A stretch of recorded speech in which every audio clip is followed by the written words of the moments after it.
Oi pessoal, tudo bem? Nesse vídeo nós vamos resolver mais uma questão envolvendo calor sensível. Dessa vez a gente vai resolver uma questão também do livro Física Clássica, volume 2 do Caio Calçada, e a questão é essa aqui, ó. Ela traz pra gente o seguinte, que a massa de 1 kg de água, ao sofrer uma elevação de temperatura de 5 graus para 95 graus, absorve uma quantidade de calor de aproximadamente quanto? Então, qual foi a quantidade de calor fornecida à água para que ela variasse essa temperatura de 5 graus Celsius para 95? Notem que é um problema envolvendo quantidade de calor que a gente chama de quantidade de calor sensível. Por quê? Porque a quantidade de calor necessária para ocorrer uma variação de temperatura. Antes da gente partir diretamente para a resolução do problema, eu quero chamar a atenção de vocês para o seguinte, ó. Aqui eu vou ter três grandezas. A primeira, como eu já disse, é a quantidade de calor sensível. Essa segunda aqui é a minha capacidade térmica. E essa terceira vai ser a variação de temperatura. E da onde que essa expressão ela surge? Ela surge justamente do fato da variação de temperatura ser proporcional à quantidade de calor sensível que eu forneço. Então, quanto maior for a quantidade de calor que eu forneço, maior vai ser essa variação de temperatura. De modo que essa minha capacidade térmica funciona aqui como uma constante de proporcionalidade para garantir essa igualdade aqui. A minha capacidade térmica ela pode ser calculada fazendo simplesmente o produto da massa pelo calor específico. Lembrando que esse calor específico ele vai depender do tipo de material que eu estou trabalhando. Então eu tenho aí tabelado os valores de calor específico para cada tipo de material.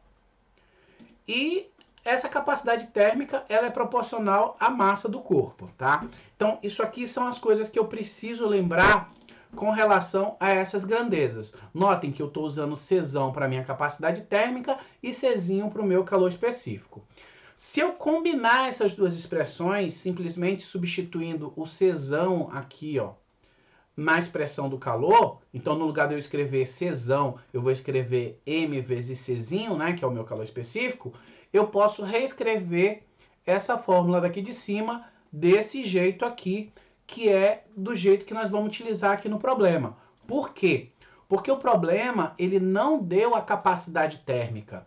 Ele deu aqui, ó, o calor específico da água.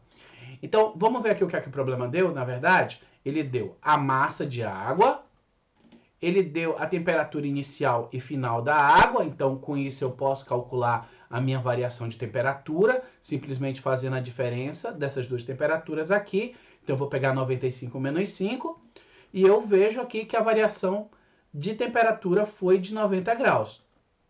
Eu tenho aqui o calor específico e eu posso pegar todas essas informações e substituir nessa expressão aqui para calcular a quantidade de calor absorvida pela água, que é justamente o que ele quer. Então eu vou pegar aqui cada uma das grandezas e substituir aqui. Eu coloquei aqui colorido para a gente saber o que é cada coisa, ó. Então aqui é a minha massa, o meu calor específico e aqui a minha variação de temperatura que eu já calculei. Notem que eu não preciso fazer nenhuma transformação de unidade, porque eu já tenho aqui quilograma e quilograma, e na hora de fazer essa multiplicação aqui, acaba cancelando, ó.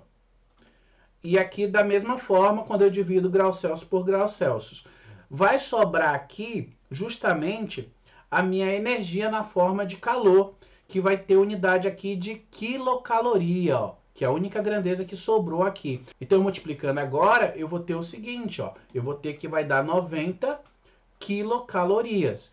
Então, a resposta do meu problema, ela é a letra B. A resposta aqui está em quilocalorias, né? Então, vocês têm aí 90 quilocalorias ou 90 mil calorias. Bem, eu espero que tenha ajudado. Se ajudou de alguma forma, dê um joinha aí para incentivar o canal. Muito obrigado por ter assistido o vídeo até aqui. Valeu e até a próxima.